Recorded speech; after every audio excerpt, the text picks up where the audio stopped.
શૈક્ષણિક ક્ષેત્રે સંસ્કાર અને શ્રેષ્ઠતાનો સમન્વય ધરાવતી અટલાદરા સ્થિત BAPS સ્વામિનારાયણ વિદ્યા મંદિરે આ વર્ષે પણ ધોરણ 10 અને 12ની બોર્ડ પરીક્ષાઓમાં 100% પરિણામ મેળવી પોતાની વર્ષોની પરંપરા ગૌરવભેર જાળવી રાખી છે. બ્રહ્મ સ્વરૂપ પ્રમુખ સ્વામી મહારાજનું સૂત્ર પુરુષાર્થ પ્લસ પ્રાર્થના = સફળતાને આ શાળાના વિદ્યાર્થીઓ અને શિક્ષકોએ ફરી એકવાર ચરિતાર્થ કરી બતાવ્યું છે. આ વર્ષે ધોરણ 12ના 60 વિદ્યાર્થીઓ અને ધોરણ 10ના 96 વિદ્યાર્થીઓએ પરીક્ષા આપી હતી, જે તમામ વિદ્યાર્થીઓ ઝળહળતી સફળતા સાથે ઉત્તીર્ણ થયા છે. પરિણામ જાહેર થયા બાદ સાંજે શાળા સંકુલમાં ઉત્સાહનું વાતાવરણ જોવા મળ્યું હતું. સફળ વિદ્યાર્થીઓ જ્યારે શાળાએ પહોંચ્યા ત્યારે ઢોલ નગારાના નાદ અને ફટાકડાની આતશબાજી સાથે તેમનું સ્વાગત કરાયું હતું. સંસ્કારયુક્ત શિક્ષણ આપવાના ઉમદા હેતુ સાથે કાર્યરત આ સંસ્થાના સંચાલકો અને શિક્ષકોએ વિદ્યાર્થીઓની ઉજ્જવળ કારકિર્દી માટે આશીર્વાદ સહ શુભેચ્છાઓ પાઠવી હતી. આ સફળતાએ વાલીઓ અને સમગ્ર સંકુલમાં હર્ષની હેલી પ્રસરાવી છે.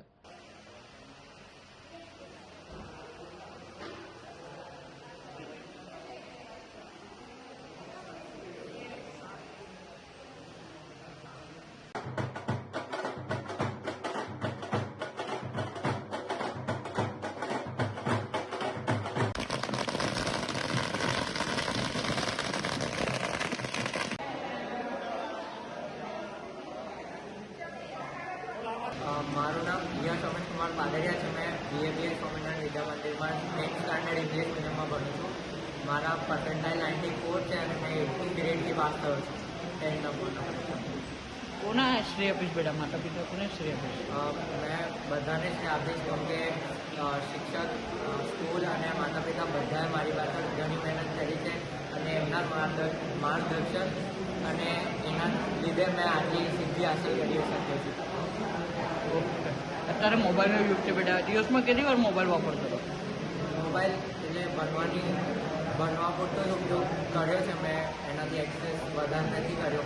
પણ એટલે તમે ભણવું હોય તો તમે ફોન યુઝ કરી શકો છો, પણ ખાલી સોશિયલ મીડિયાને એના પર ટાઈમપાસ કરવા માટે નહીં કરવો જોઈએ, કેમ કે એનાથી રિઝલ્ટ ખરાબ આવી શકે.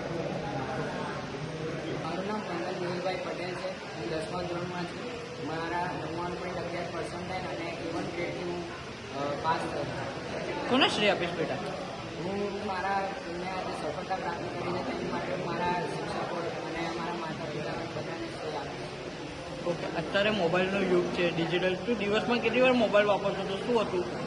મોબાઈલનો યુઝ મેં આમ સારા ભણવામાં અમુક કાર્ય માટે મેં યુઝ કર્યો છે. જેમ કે આપણે બંધ જોડે કરવો હોય તો એ આપણને માટે સજેશન આપી શકે કે આપણે કેવું બંધ કરવું હોય એ કામ માટે આપણે સારું AI નો ઉપયોગ કરતો હતો વધારે પડતો. એવું શું નામ છે આપણું?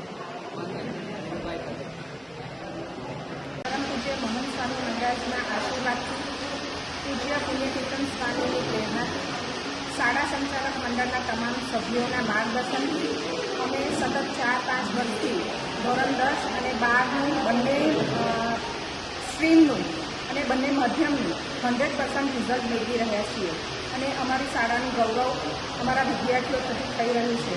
આ પરિણામ લાવવા માટે અમારા શિક્ષકો અને વાલી મિત્રોનો પણ અમને ખૂબ જ સહકાર રહ્યો છે અને અમારા શિક્ષકોની સખત મહેનત રહી છે. એના કારણે અમે આ રિઝલ્ટ મેળવી શક્યા છીએ અને અમે આવતા વર્ષે પણ આવું ને આવું જ રિઝલ્ટ મેળવીએ એ માટે અમે પ્રતિબદ્ધતા આપીએ છીએ.